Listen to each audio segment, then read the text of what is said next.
云深不知处，竟是卯时，室内烟熏袅袅。清晨的阳光透过窗子的缝隙倾洒进来，映射出空气中漂浮的尘埃。忘机琴与陈琴静静地横放在桌上。此时的蓝忘机在蓝家那可怕的作息习惯下刚刚醒来，他侧手看向身边的人，魏无羡睡得正酣，四肢大大的伸展开，半边身子直接压在他身上。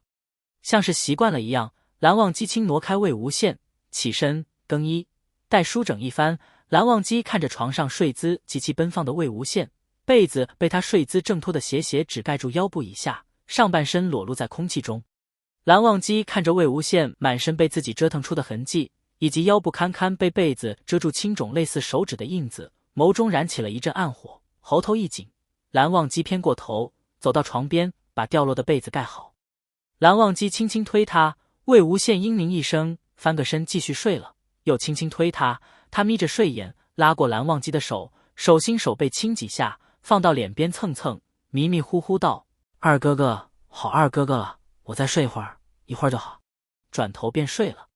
同居后，蓝忘机致力于把魏无羡的作息掰正过来，每每不得成功，但他依然坚持不懈，是以当他面不改色的被胡乱亲了10几次后，这才大发慈悲放过他，无奈摇头，出了净室。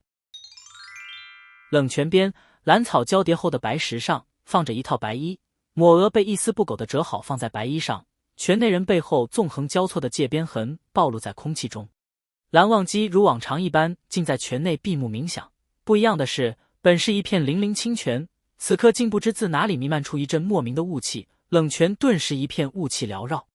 待蓝忘机睁开眼后，惊疑地看着面前这一景象，四周都是一片白色，竟不知自己为何会出现在这里。俯首看向自己，身上衣物皆已穿戴整齐，抹额亦佩戴规整，干净到一尘不染的白靴缓缓向前行动。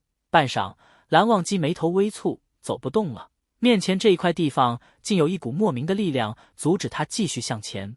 蓝忘机继而向相反的方向试探，最后他发现他被这个不知名的地方困住了。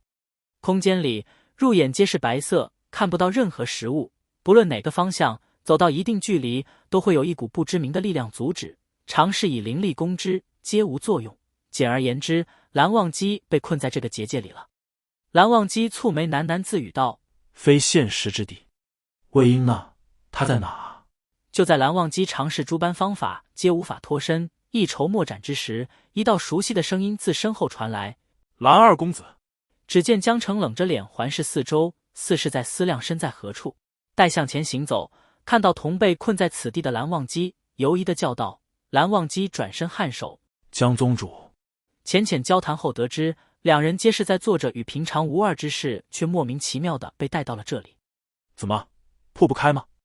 江澄将手探去，眼前景色同周围一样，可是手触碰到的地方却仿佛有一层肉眼看不见的屏障阻挡在前，力量之强大，二人合力竟无法破之。哼！江澄冷笑一声：“这什么鬼地方？”蓝忘机淡淡摇头：“金陵，你没事吧？”“没事。”蓝思追、蓝景怡等一众蓝家小辈在摔倒在地的精灵的身边围成一圈，言语之间尽是关切之意。“哎，刚才真是太险了，要不是鬼将军及时出手，金陵你刚刚就得被那凶尸得手重伤了。就是，金陵你下次莫要再这么冒失。”温宁立于这群小辈身后，垂头看向他。金陵冷着脸听着七嘴八舌的关切之声，面上尽是不服气，心里却暗骂自己又因为冒进险些将这些人置于险地。金陵立起身来，不耐烦地打断他们：“好了，都说没事了。”众小辈也知他性子，纷纷停下了言语。“哎，这是哪？”金蓝景怡这一提醒，众位小辈才纷纷反应过来，这里已经不是刚刚夜猎的树林了。寒光君。众人顺着蓝思追的目光看去，舅舅。原本寂静的空间因为他们的进入一下子变得热闹起来。“舅舅，你怎会在此？”江澄看着空间里突然多出来的人，一阵莫名其妙。江澄冷冷道：“我怎么知道？”蓝景怡道：“哎，好奇怪，我们明明是在狼牙夜猎的，凶尸们突然发狂，我们险些招架不住，鬼将军将他们击退之后，我们就出现在这里了。寒光君，这是什么地方？”蓝思追冷静的声音传来，蓝忘机不假思索道：“不知应非现时之地。魏婴呢？他此时在何处？”啊！众人向惊叫声处看去。聂宗主，这是哪儿？我怎么会在这儿？你们怎么都在这儿？蓝思追道：“聂宗主，我猜你也是莫名其妙被困进这里的吧？我们都是。”啊！我正在云深不知处与二哥商议事呢，我都不知道发生了什么。这是什么地方啊？啊，二哥！众人看向惊现在空间里的蓝曦臣与蓝启仁，纷纷惊愕的没了言语。叔父，兄长，忘机，这……蓝启仁与蓝曦臣环视四周，对视一眼，眼中都显现出疑惑。蓝忘机淡淡的摇了摇头：“啊，爹，你干嘛又打我？你个小兔崽子，功课差成这样，我还打你不得了？”众人愣愣的看着欧阳子珍被欧阳家主打得抱头鼠窜。须臾，空间里又出现了许多大大小小的世家家主，出场方式千姿百态。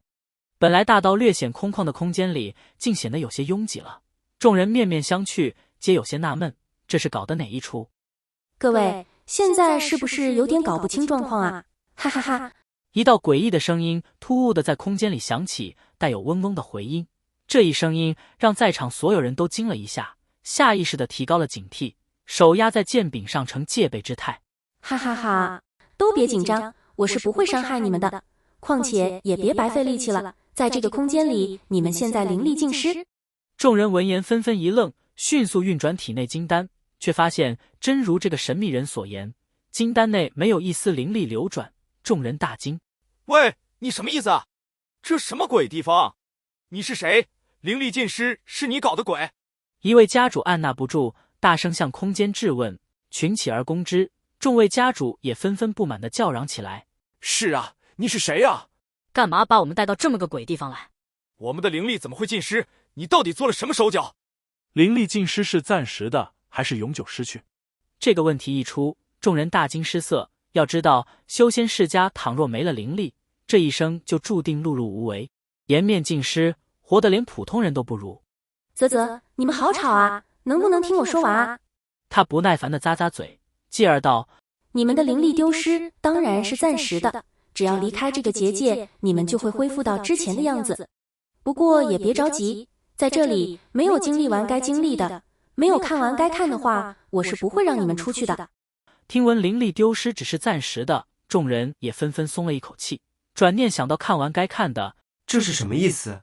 要给我们看什么吗？像是猜到了众人的疑惑，那道诡异的声音再次响起：“当然，你们要看的东西有很多，需要很长一段时间，而且这过程中或许还有些人会不太好受，不过没关系，慢慢消化吗？啊，顺便提一句，这个结界里的时间相对比你们那个次元里的时间流动的会慢很多。会慢到什么程度呢？或许在这里一天一夜，在你们那里也不过1个时辰而已。就是这样。”诡异的声音通过回声从四面八方传来，根本辨不清发声之人在何位置，而众人纷纷在思索这句话里的次元是什么。蓝景怡嚷嚷道：“喂，那我们什么时候能回去？”这个不好说，得看你们配合不配合了，嘿嘿嘿。听他阴笑2声后，众人都有一种不太好的预感。好了，废话不多说了，现在开始你们的旅程吧。静默一阵，确定那个声音真的消失了以后，众人眼里的疑惑依旧没有解开。约莫1炷香时间已过，众人看着身周没有任何变化的环境，都不免急躁起来。什么玩意？耍我们呢？封闭的环境，千篇一律的白色，待的时间久了都不免暴躁。就在众人快要暴走之际，在人群之外缓缓走过来2个人。待看清来人面貌后，人群中不禁发出惊讶、震惊之声，此起彼伏。江澄与蓝忘机等人因被困在最里边，隔着人海看不清来人是谁。江澄本就一脸不耐烦，人群中还传来阵阵惊叫之声，烦得他眉头紧蹙，索性背转身子不看了。感觉到2人已经穿过人海，站到他们旁边了。江澄眼角余光刚好瞥到蓝忘机略显震惊的眼神，心中大惑：何人能让蓝忘机这喜怒不形于色之人，表情外露得如此明显？恰巧耳边听到温宁疑似震惊的断断续续的声音：“江什么江？老子就信！”江澄一脸不耐烦地转过头，恶狠狠地对温宁喝道：“却没想在这一看之下呆了。面前之人是他这10几年来朝思暮想之人，是他无论如何也忘记不了的人。因他与魏无羡割袍断义恩义两绝，多少次从噩梦中惊醒，辗转反侧夜不能寐，连做梦都想再喝一碗他做的莲藕排骨汤。本想今生缘分已尽，此生注定孤身在世，而他现在竟好好的站在自己面前，如常微笑。这个地方难道是我的梦境？江澄做了一个很二的动作，他举手朝身边的精灵后脑上去就是一巴掌。记得点击订阅本频道，加入会员，听更多望仙故事。小兵感谢您。